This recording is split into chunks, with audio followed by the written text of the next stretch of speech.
Once upon a time, in a land where the skies were always painted with soft hues of pink and lavender, there lived two little fairies named Lyra and Mira. They were the best of friends, inseparable since the moment they had met in the heart of a magical forest. Lyra had delicate wings that shimmered like silver, and Mira's wings sparkled like golden rays of the sun. They spent their days flying through the enchanted woods, playing among the trees and singing sweet melodies that echoed through the glades. One sunny afternoon, as the two friends wandered through a beautiful garden filled with fragrant blossoms and gentle streams, they came across a single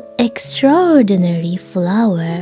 It was a rose, but unlike any they had ever seen. Its petals were a deep, velvety red, and its fragrance was so enchanting that it seemed to fill the air with a sense of peace and wonder. Both Lyra and Mira were immediately captivated by its beauty, each feeling a deep connection to the flower as though it had been waiting just for them. "I want it," Lyra said, her voice full of awe. "No, I saw it first," Mira exclaimed, her eyes wide with admiration. The two fairies gazed at each other, and before they knew it, their disagreement grew louder. Each one believed the rose should belong to her, and their voices echoed across the garden. The noise of their arguments reached a terrible pitch, causing the rose's once vibrant petals to tremble. Before their very eyes, the beautiful flower began to wilt,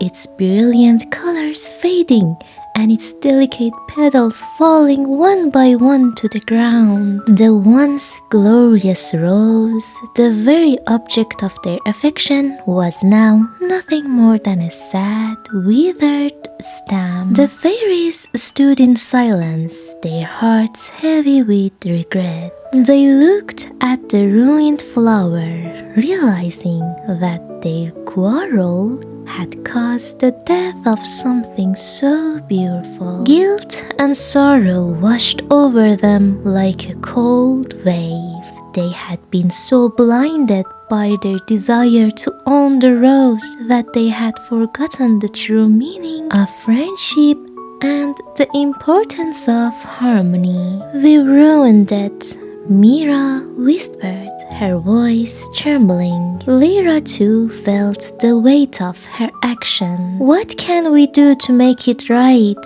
After a long silence, the two fairies decided to gather the remaining petals and the tiny seed that had once been at the heart of the rose. Together, they gently cradled the seed in their hands, vowing to plant it in the most beautiful garden in the world, where it would grow and bloom in peace. The decision was made, and they took off, their wings fluttering with determination. Their journey was long. They flew for days, then weeks, then months. They passed through many gardens, some of the most exquisite places they had ever seen. There were gardens filled with flowers of every color, shimmering lakes, and trees that reached the sky. Yet none of these gardens seemed worthy of the precious rose seed they carried. They kept flying, searching for that perfect magical place. But as the days turned into months and the months turned into years, fatigue began to weigh heavily on the two fairies. Their wings grew tired, and their hearts, once so light, became heavy with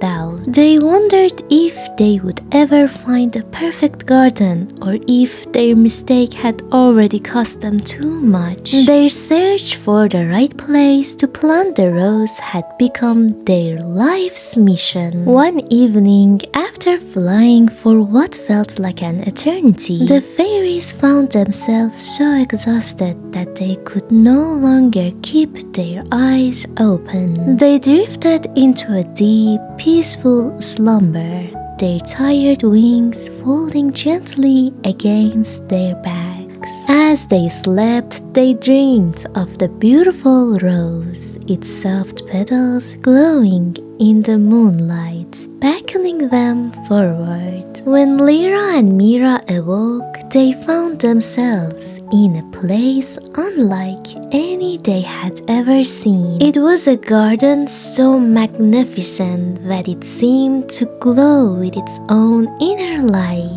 Flowers of every shape and color bloomed in abundance, their petals soft and velvety, filling the air with the sweetest fragrances. Birds with iridescent feathers sang melodies that made the heart swell, and trees with silver leaves swayed gently in the breeze. And right in the center of the garden, there it was, the rose. Their rose. It stood tall and radiant, its petals glowing with the same soft light they had seen in their dreams. It was more beautiful than they could have ever imagined, its fragrance filling the air with a sense of peace and contentment. Overwhelmed with joy, Lyra and Mira danced around the rose, their wings sparkling in the sunlight. They laughed and twirled, their hearts full of happiness. "We found it!" Mira exclaimed. "We found the perfect garden!" At that moment, a soft, gentle light appeared before them. An angel, radiant and kind, descended from the sky. The angel's wings shimmered like the stars, and her eyes were filled with warmth and understanding. "You have done a noble thing," the angel said,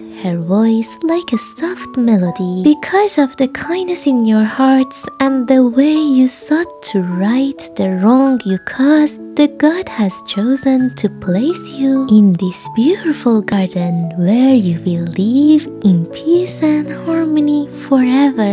The fairies bowed their hands in gratitude, their hearts overflowing with joy and thankfulness. "We are so sorry for our mistake," Lyra said softly. "We have learned that love is not about ownership, but it's about sharing and caring for each other." The angel smiled. "You have learned a valuable lesson, little ones. Now you are free to live in this garden, surrounded by beauty, friendship, and the love that you both share." From that day on, Lyra and Mira lived happily in the garden. They spent their days tending to the flowers, watching the rose grow even more beautiful, and enjoying the peaceful life they had always dreamed of. They built a small cottage by a sparkling stream, where they would sit together, sipping tea and watching the sunsets. The garden flourished under their care, and the air was always filled with laughter and song. In the end, two fairies realized that true happiness came not from owning something beautiful, but from sharing it with others. And as they lived out their days in the perfect garden, they knew that their friendship, their love for each other, and their willingness to make things right was the most beautiful thing